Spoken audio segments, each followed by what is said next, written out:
नमस्कार शेतकरी मित्रांनो, दहान बोनसची प्रतीक्षा करत असलेल्या शेतकऱ्यांसाठी व धान उत्पादक शेतकऱ्यांसाठी एक दिलासादायक अपडेट आजच्या व्हिडिओच्या माध्यमातून आपण घेणार आहोत शेतकरी मित्रांनो.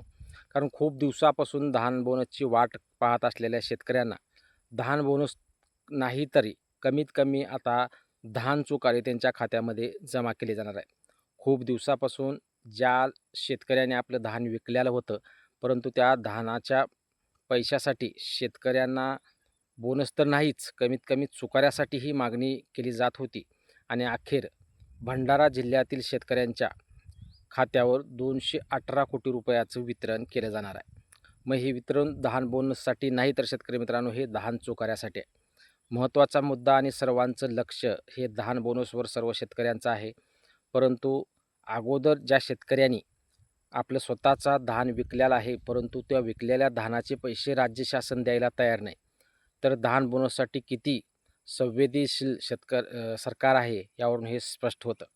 त्यामुळं भंडारा जिल्ह्यातील ज्या शेतकऱ्यांनी आपलं धान विकलेलं आहे, अशा शेतकऱ्यांच्या खात्यावर 218 कोटी रुपयाचं वितरण करण्यात आलेलं आहे. लवकरच त्या शेतकऱ्यांच्या खात्यावर धान चुकाऱ्याचे पैसे जमा केले जाणार आहेत. खूप दिवसांची प्रतीक्षा होती की धान चुकारे कधी मिळणार. आता भंडारा जिल्ह्यातील शेतकऱ्यांसाठी 218 कोटीसाठी 218 कोटी वितरित करण्याचं नियोजन करण्यात आलं आहे. मग आता इतर जिल्ह्यातील शेतकऱ्यांसाठी धान चुकाऱ्याचे पैसे कधी मिळणार, ही अजून प्रतीक्षाच सर्व शेतकऱ्यांना करावी लागणार आहे. परंतु त्याबाबत ही अपडेट आली की लागलीच अपडेट आपल्या चॅनलवर घेतली जाईल. खूप दिवसांची महत्त्वाची प्रतीक्षा म्हणजे धान बोनसची आहे, परंतु राज्य शासन याबाबत अजून कुठल्याही गोष्टीवर स्पष्टीकरण देत नाही आहे. धान बोनसबाबत राज्य शासन अजून कुठल्याही परिस्थितीत संवेदनशील दिसत नाही आहे. परंतु माननीय मुख्यमंत्री यांनी माननीय मुनगंटीवार यांच्या माध्यमातून धान बोनस वितरणाची प्रक्रिया लवकरच सुरू होईल असं सांगण्यात आलेलं आहे. परंतु सध्या तरी कर्जमाफीची प्रक्रिया पूर्ण झाल्यानंतरच धान बोनसबाबत एक दिलासादायक अपडेट येऊ शकते. आपलं लक्ष कंटिन्यू आहे धान बोनसच्या हालचालीवर. जेव्हाही अपडेट येईल धान बोनसबाबत निश्चित आपल्या चॅनलवर व्हिडिओ येईल.